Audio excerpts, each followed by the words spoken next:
Ders 1. Mutfak lezzetleri. İnanılmazdı, hayatımın en iyi sushi ve ramenini yedim.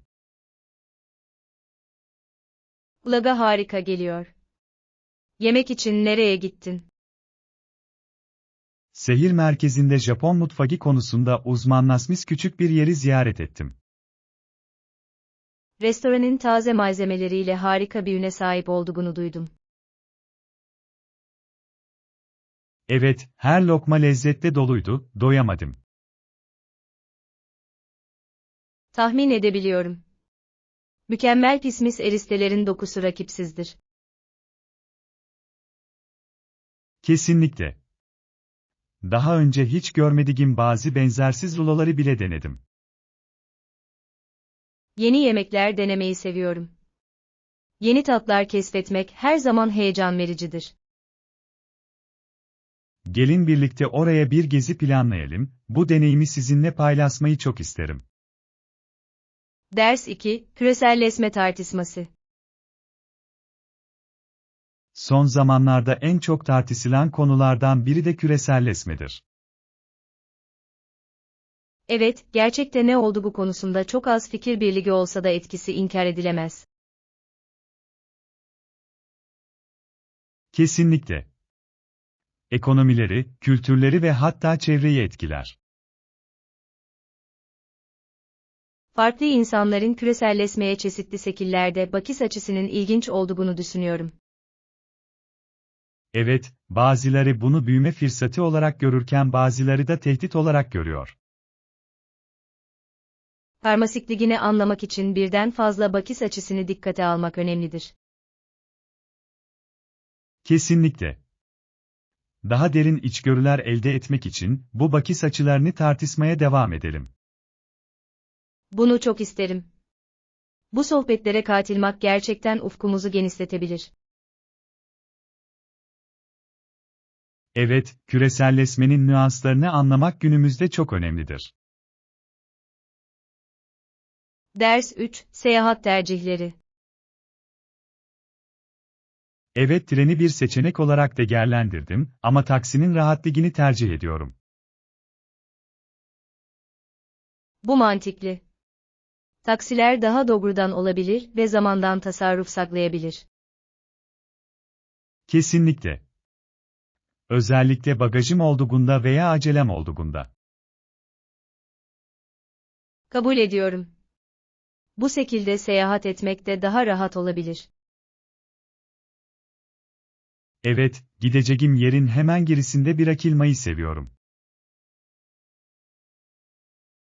Kesinlikle. Bu rahatlığı yenmek zordur. Yolculuk için ulaşım seçeneklerimizi önceden planlayalım. İyi bir fikir. Son dakika stresinden kaçınmamıza yardımcı olacaktır. Seyahat deneyimimizden en iyi şekilde yararlanacağım için heyecanlıyım. Ders 4. Alışverişin temelleri. Tuvalet kagidini de unutamayız, bu mutlaka sahip olunması gereken bir şey. İyi bir nokta. Gitene kadar ihtiyacınız olduğunu fark etmediğiniz temel şeylerden biri. Kesinlikle. Alışveriş listemize eklememiz gerektiğini düşündüğünüz başka bir şey var mı? Evet, mutlaka temizlik malzemelerine de yer vermeliyiz. Bu kulağa akıllıca geliyor. Her şeyi düzenli tutmak önemlidir. Kesinlikle. Ayrıca hafta için atıştırmalıklar da alalım. Harika fikir. Sağlıklı atıştırmalıklar bizi enerjik tutabilir. Evet, öğünler arasında acıktığımızda da mükemmeller. Alışveriş listemizi birlikte düzenlediğimize sevindim. Ders 5. Kovboy geleneği. Kovboylar için bu daha az isti, ancak büyük çiftlikler bugün bile sigirleri markalamak veya satmak için toplamak için hala onları kullanıyor. İlginç. Bazı geleneklerin bu kadar güncel kalması şaşırtıcı. Evet, çiftçilikte bir kovboyun becerilerine hala çok değer veriliyor. Kesinlikle. Hayvancılığı etkili bir şekilde yönetmek için onların uzmanlığı çok önemlidir. Bu mesleğin nasıl geliştiğini ve köklerine sadık kaldığını seviyorum. Evet, tarihin ve modern uygulamaların büyüleyici bir karışımı. Kovboyların hayatı ve bugünkü rolleri hakkında daha fazlasını keşfedelim. Bunu çok isterim. Etkilerini anlamak oldukça aydınlatıcı olabilir. Bu eşsiz yaşam tarzı hakkında daha fazlasını öğrenmek için sabırsızlanıyorum. Ders 6, dengeli yemekler. Dengeli beslenmek, her öğüne farklı besin gruplarını dahil etmek anlamına gelir. Tamamen katılıyorum. Sağlığınızı korumak için gereklidir. Evet, çeşitli besinlere sahip olmak vücudumuzun düzgün çalışmasına yardımcı olur. Kesinlikle. Gün boyu enerji seviyemizi yüksek tutar. Yemeklerimizi bunu göz önünde bulundurarak planlamaya özen gösterelim. Harika fikir. Meyveleri, sebzeleri, proteinleri ve tahilleri dahil edebiliriz. Evet, yeni tariflerde denemeye çalışmalıyız. Bunu seviyorum. Yemek yapmak farklı tatları keşfetmenin eğlenceli bir yolu olabilir. Birlikte lezzetli, sağlıklı yemekler hazırlayacağım için heyecanlıyım. Ders 7, müzikal yolculuk. Çoğunlukla piyano çalıyordum ama davul çalmayı da öğrendim. Bu çok etkileyici. Bu kadar çeşitli müzik yeteneklerine sahip olmanız harika. Evet, farklı enstrümanlar çalmak bana daha geniş bir müzik anlayışı kazandırıyor. Kesinlikle. Her enstrümanın kendine özgü bir sesi ve hissi vardır. Davul çalmanın müziğime farklı bir ritim katmasını seviyorum. Evet, davullarla ritmi tutturmak heyecan verici olsa gerek. Gerçekten öyle. Başka enstrümanlar çalan arkadaşlarımla da müzik yapmaktan keyif alıyorum. Kulağa çok eğlenceli geliyor. Müzikal olarak işbirliği yapmak harika bir deneyim olabilir. Bir gün en sevdiğim parçalarımdan bazılarını sizinle paylaşmayı çok isterim. Ders 8, serbest zaman aktiviteleri. Bu kulağa ödüllendirici geliyor. Boş zamanlarınızda ne yapmaktan hoşlanırsınız? Yeni hobiler keşfetmeyi seviyorum. Özellikle de sanat ve yaratıcılıkla ilgili her şeyi. Bu harika. Sanat kendini ifade etmenin çok tatmin edici bir yolu olabilir. Evet, güzel bir şey yaratmanın inanılmaz derecede tatmin edici olduğunu düşünüyorum. Tamamen katılıyorum. Stres içinde harika bir çıkış noktasıdır. Kesinlikle. Fırsat buldukça açık havada vakit geçirmekten de keyif alıyorum. Dogan'in zihni ve ruhu tazelemenin bir yolu vardır. Evet, bir yürüyüşten veya parkta yürüyüşten sonra kendimi her zaman yenilenmiş hissederim. Yakında birlikte bazı açık hava etkinlikleri planlayalım. Ders 9, maceracı faaliyetler. Tatiliniz boyunca herhangi bir macera dolu aktivite yaptınız mı? Evet, ilk kez yürüyüşe çıktım ve sörf yapmayı denedim. Kulağa heyecan verici geliyor. Sörf deneyimi nasıldı? Zorlayıcı ama inanılmaz derecede eğlenceliydi. Dalgalara binmek muhteşem bir duyguydu. Tahmin edebiliyorum. Tahtanın üzerinde ayağa kalkmayı basardın mı? Evet yaptım. Birkaç deneme gerektirdi ama alıştıktan sonra heyecan vericiydi. Peki yürüyüşe ne dersiniz? Nereye gittin? Dağlarda yürüyüş yaptım, tepeden manzaralar nefes kesiciydi. Macera ve Dogan'ın mükemmel bir karismi gibi görünüyor. Ders 10, moda seçimleri. Hangi güneş gözlüklerinin en iyi göründüğüne dair geri bildirimlerinizi almak isterim. Elbette. Yaz kıyafetlerime uygun güneş gözlüklerine ihtiyacım var. Bu akıllıca bir fikir. Çok yönlü aksesuarlara sahip olmak her zaman iyidir. Kesinlikle. Güneşli günler için şık ama aynı zamanda pratik bir şey istiyorum. Farklı tarzlara bakalım, belki klasik ya da modaya uygun bir şey. Klasik bir şekle yöneliyorum. Asla modası geçmiyor.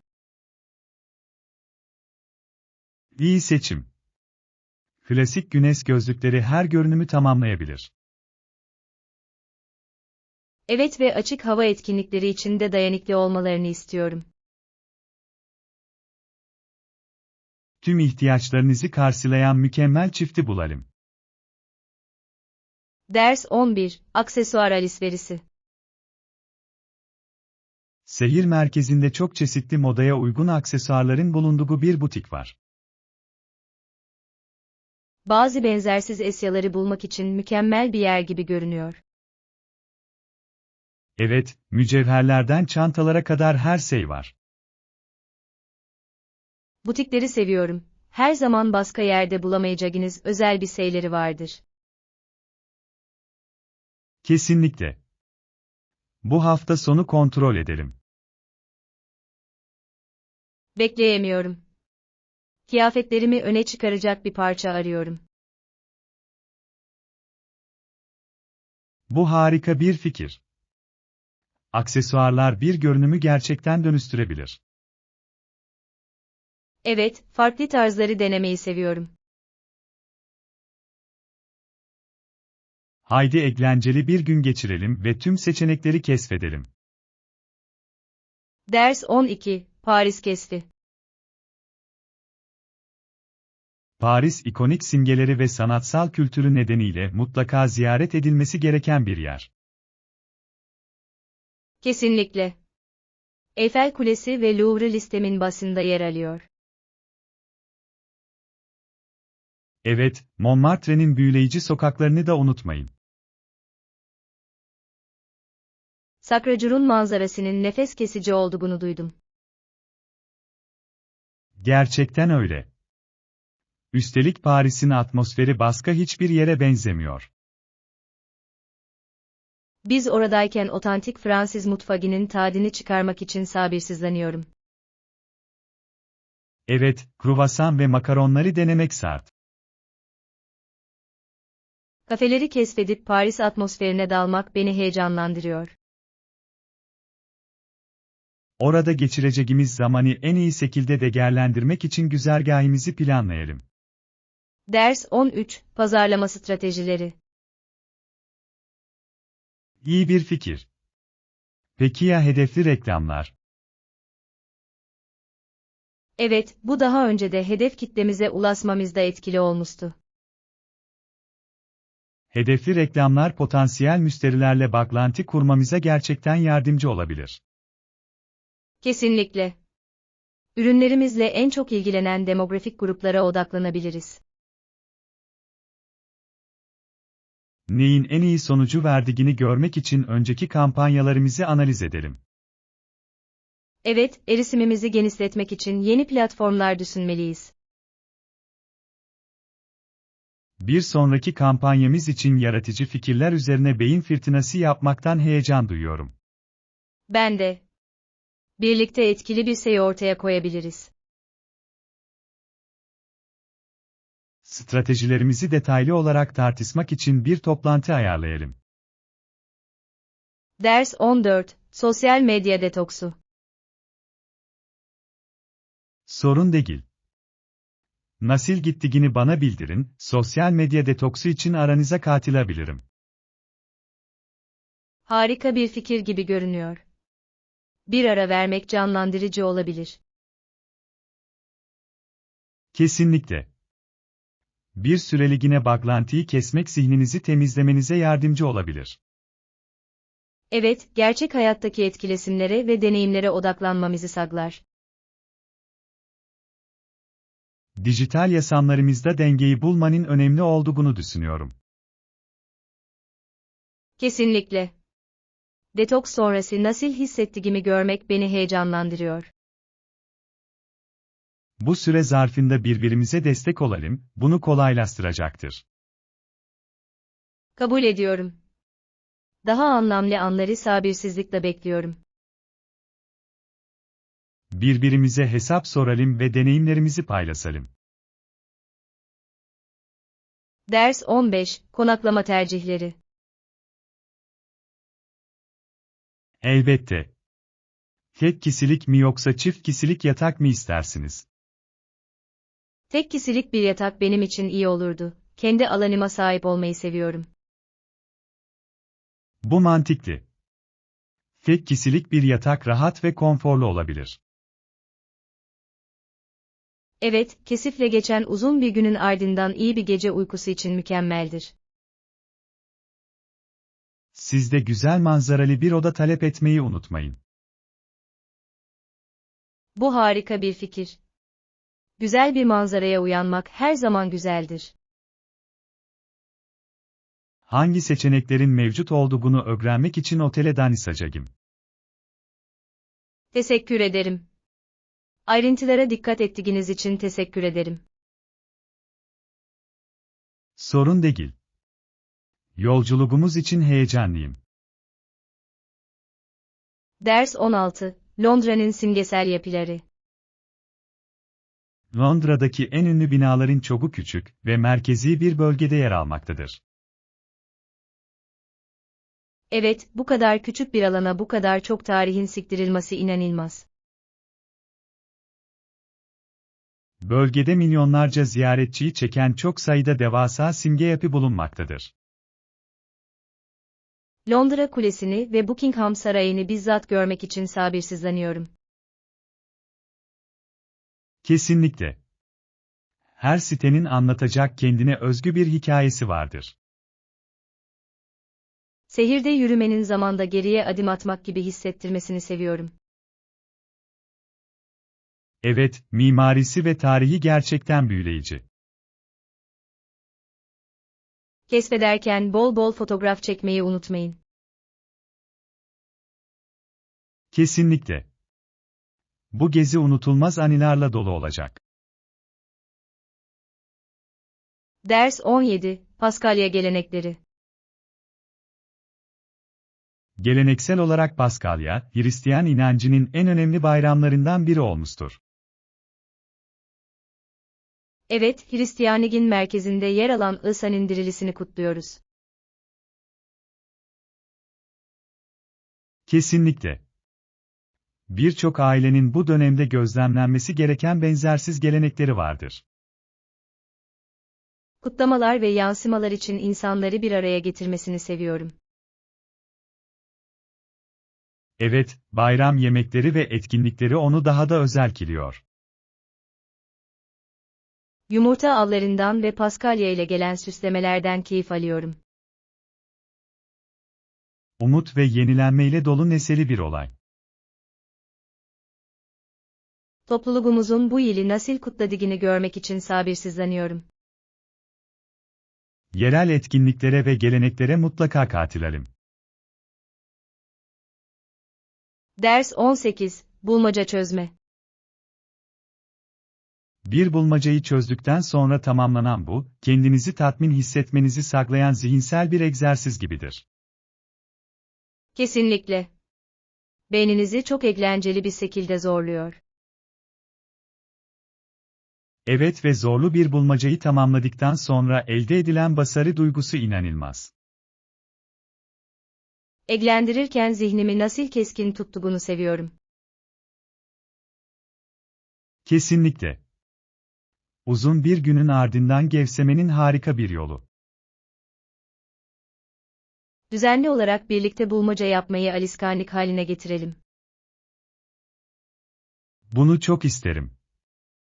Arkadaşlıkla her zaman daha keyiflidir. Evet, yol boyunca ipuçlarını ve stratejileri paylaşabiliriz. Birlikte kaç bulmacanın üstesinden gelebileceğimizi görmek beni heyecanlandırıyor. Ders 19, Toplu Taşıma. Şehirde iyi bağlantılara sahip bir otobüs ve metro ağımız var. Bunu duymak harika. Etrafta dolaşmayı çok daha kolay hale getiriyor. Evet, günlük ise gidip gelme için uygun fiyatlı ve kullanışlıdırlar. Toplu taşımanın trafik sıkışıklığını da azaltabileceğini takdir ediyorum. Kesinlikle. Seyahat için daha sürdürülebilir bir seçenek. Turistler de dahil olmak üzere herkes için bu kadar erişilebilir olmasını seviyorum. Evet, insanların park etme sıkıntısı olmadan şehri keşfetmelerine olanak tanıyor. Ziyaretim sırasında otobüs ve metroyu kullanacağım için heyecanlıyım. Bundan en iyi şekilde yararlanmak için rotalarımızı önceden planlayalım. Ders 20, Iş yeri etiği. Adil rekabet, herkesin başarılı olma şansına sahip olmasını sağlamak için her iş yerinde çok önemlidir. Tamamen katılıyorum. Çalışanlar için sağlıklı bir ortam yaratır. Evet ve ekip üyeleri arasında herhangi bir kirginlik hissini önler. Kesinlikle. Beklentiler hakkında açık iletişim önemlidir. Bu şekilde her çalışan ne yapması ve ne yapmaması gerektiğini bilir. Kesinlikle. Güven duygusunu ve takip çalışmasını teşvik eder. Bu değerleri çalışma kültürümüzde desteklediğimizden emin olalım. Bunu çok isterim. Bu kolektif başarımız için önemlidir. Birlikte herkes için destekleyici bir atmosfer yaratabiliriz. Ders 21, Savunuculuk konuşması. Bu gece yine onların adına buraya onlar adına konuşmak için geldim. Bu çok güçlü. Kendi adına konuşamayanları savunmak önemlidir. Evet, onların sorunları hakkında farkındalık yaratma konusunda güçlü bir sorumluluk hissediyorum. Kesinlikle. Sesiniz hayatlarında önemli bir fark yaratabilir. Karşılaştıkları zorlukları vurgulamak ve harekete geçmeyi teşvik etmek istiyorum. Bu harika bir gol. Başkalarına katılmaları için ilham vermek çok önemlidir. Evet, birlikte olumlu değişim için bir hareket yaratabiliriz. Bu inisiyatifi üstlendiğin için seninle gurur duyuyorum. Teşekkür ederim. Bu mesajı nasıl daha fazla yayabileceğimize dair beyin fırtınası yapalım. Ders 22, Iş tartışması. Merhaba. Bir dakikan var mı? Seninle bir konuyu tartışmak istedim. Elbette biraz zamanım var. Aklınızdan ne geçiyor? Yaklaşan projemizi ve onu nasıl geliştirebileceğimizi düşünüyordum. Kulağa harika geliyor. Yeni fikirleri tartışmaya her zaman açığım. Ekip arasında daha fazla işbirliğinden faydalanabileceğimize inanıyorum. Kesinlikle. Birlikte çalışmak yaratıcılığı ve üretkenliği artırabilir. Herkesin görüşlerini toplamak için bir toplantı planlayalım. Evet, bu şekilde herkesin ilgili ve değerli hissetmesini sağlayabiliriz. Ekip olarak neler ortaya çıkarabileceğimizi görmek beni heyecanlandırıyor. Ders 23, araç kullanmayı öğrenmek. Evet, şu anda yol kurallarını inceliyorum. Bu bilgiyi kazanmak heyecan verici. Bu harika. Araç kullanmayı öğrenmek pek çok fırsatın kapısını açar. Kesinlikle.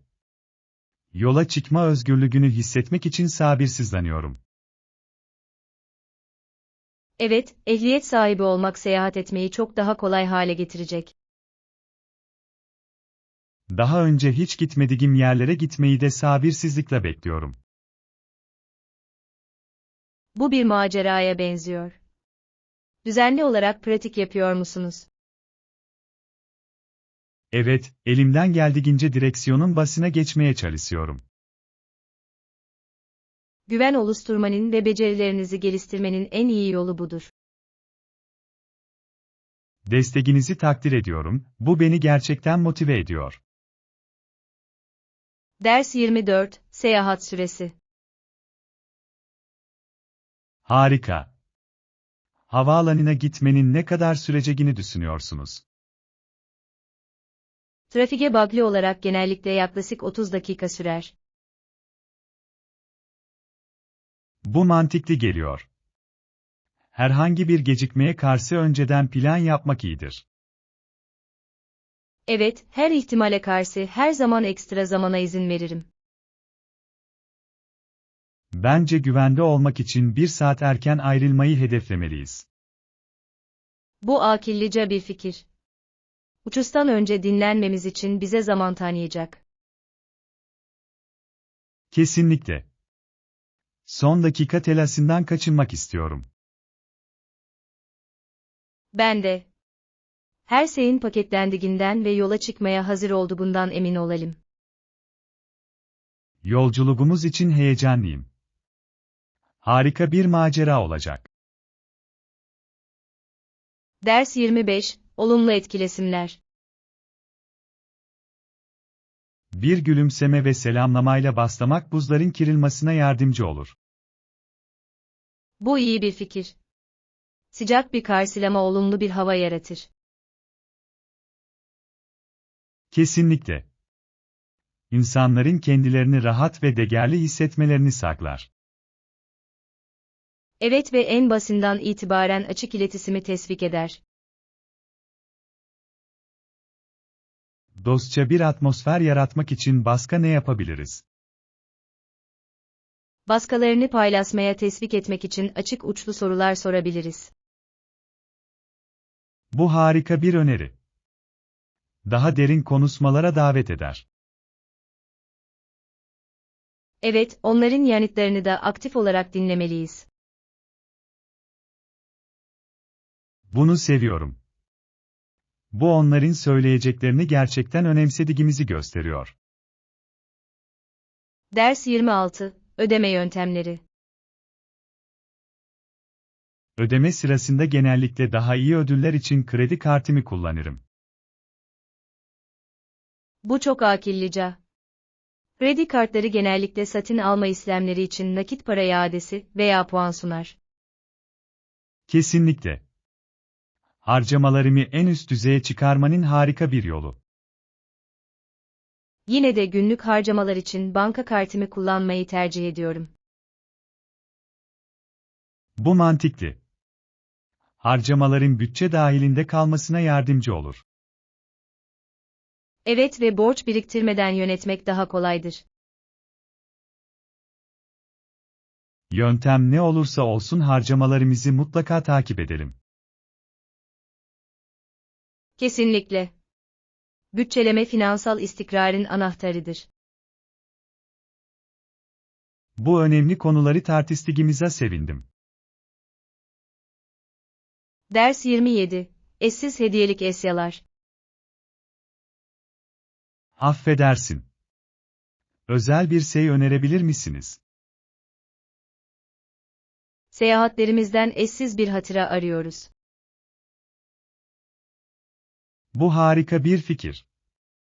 Yerel el sanatları çoğu zaman en iyi hediyelik eşyaları üretir. Kabul ediyorum. Onlar o yerin kültürünün ve tarihinin bir parçasını taşıyorlar. Evet ve el yapımı ürünler genellikle seri üretilenlerin anlatmadığı bir hikaye anlatır. Yerel pazarları keşfedelim. Genellikle harika bir seçime sahiptirler. Kesinlikle. Yerel zanaatkarlarla tanışmak da harika bir deneyim olabilir. Eve geri getirecek anlamlı bir şey bulmak için sabırsızlanıyorum. Haydi hediyelik eşya arayışımızı basti başına bir maceraya dönüştürelim. Ders 28, Sahilde güven. Haklısın.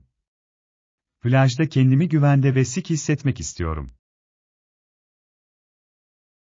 Kesinlikle. Her şey doğru kıyafeti seçmekle ilgili. Plaj görünümü için ne önerirsiniz? Hafif bir örtüyle eşleştirilen güzel bir mayo harikalar yaratıyor. Kulağa harika geliyor. Aksesuarlar da fark yaratabilir. Evet. Geniş kenarlı bir şapka ve güneş gözlüğü mükemmeldir. Bu fikri seviyorum. Kıyafete siklik katıyor. Üstelik sizi güneşten korurlar. Çifte galibiyet. Kesinlikle. Şimdi plaj için heyecanlıyım. Ders 29, Ev tanimi. Ev beyaza boyanmış, evin üst kısmı kırmızı tuğladan yapılmıştır. Kulağa büyüleyici geliyor. Geleneksel bir tarz mı? Evet, modern bir dokunuşta klasik bir görünüme sahip. Bu kombinasyonu seviyorum. İçerisi nasıl? Bol dogal isik ve açık alanlarla rahattır. Aile toplantıları için mükemmel. Bahçeniz var mı? Evet, rengarenk çiçekli küçük bir tane. Kulağa hoş geliyor. Bahçe işleri çok rahatlatıcı olabilir. Gerçekten öyle.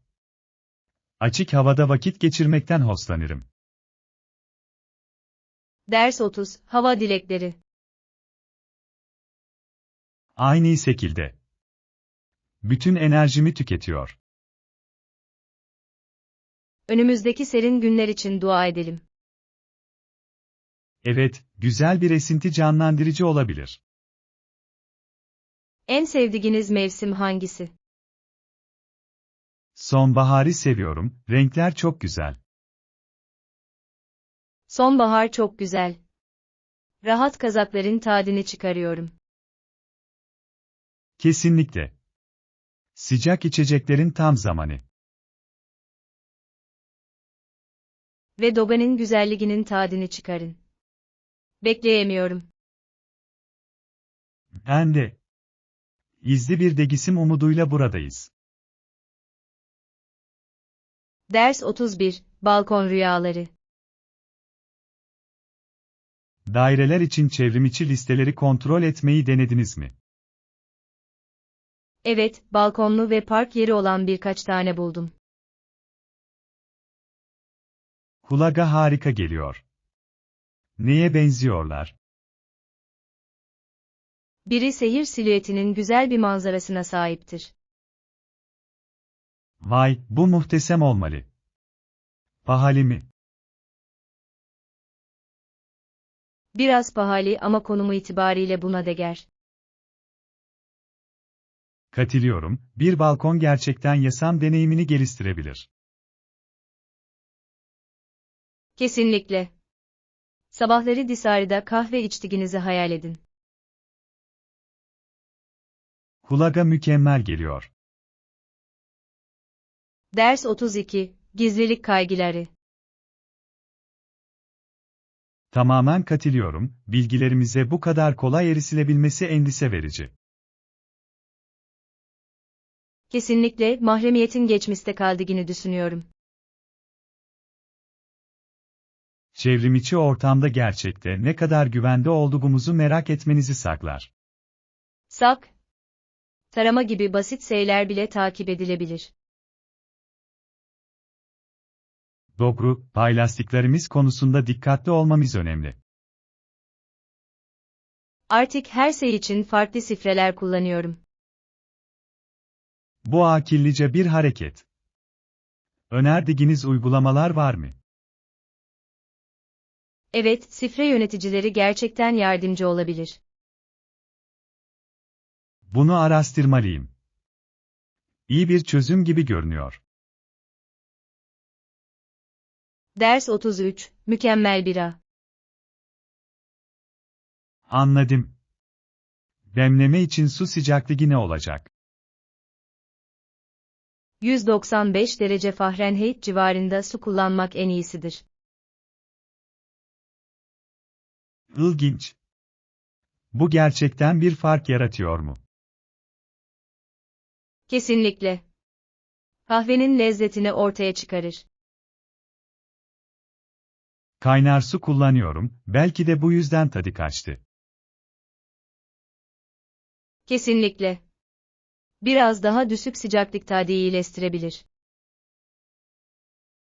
Bir dahaki sefere bunu denemek zorunda kalacağım. Başka ipucu var mı? Doğru miktarda süre boyunca demlenmesine izin verin. Harika tavsiye. Bir sonraki fincanımı yapmak için sabırsızlanıyorum. Ders 34, Doga'nın harikaları. Parkta o kadar çok çeşit ördek var ki. Evet, spor balıkları da burada bol miktarda bulunuyor. Bu ekosistemin bu kadar çeşitli olması inanılmaz. Ormanın yaklaşık %80'i farklı türlerden oluşuyor. Bu büyüleyici. Buraya sık sık gelir misin? Yapmaya çalışıyorum. Doga'yla bağlantı kurmanın harika bir yolu. Katılıyorum, çok canlandırıcı. Nadir kuşlar gördünüz mü? Bir keresinde burada bir balıkçıl görmüştüm. Çarpıcıydı. Bunu görmeyi çok isterim. Doga'nın sunabileceği çok şey var. Ders 35, yatma zamanı ritüelleri. Bisikleri kapatmadan önce ekranlardan kaçınmak ve kitap okumak güzel. Tamamen katılıyorum. Rahatlamama yardımcı oluyor. Daha iyi bir uyku için bir rutin oluşturmaya çalışıyorum. Bu harika bir fikir. Ne okuyorsun? Çoğunlukla kurgu, beni başka bir dünyaya götürüyor. Bunu seviyorum. Favori bir yazarınız var mı? Evet, Haruki Murakami'nin eserlerini gerçekten çok seviyorum.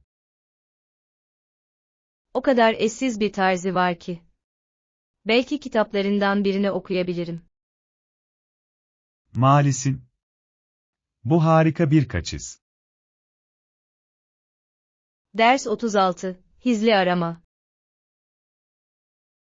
Telefon görüşmesine zaman ayırın, tam burada olacağım. Teşekkürler. Sabrınızı takdir ediyorum. Sorun değil. Bu olayları sakin bir şekilde ele almak önemlidir. Kesinlikle. Acele etmek hatalara yol açabilir. Zaman ayırdığımda kendimi her zaman daha iyi hissediyorum. Evet, stresi azaltmaya yardımcı olur. Bugün meşgul müsün? Çok fazla değil, sadece biraz okumaya devam ediyorum. Kulağa hoş geliyor. Ne okuyorsun? Bir gizem romanı, oldukça sürükleyici.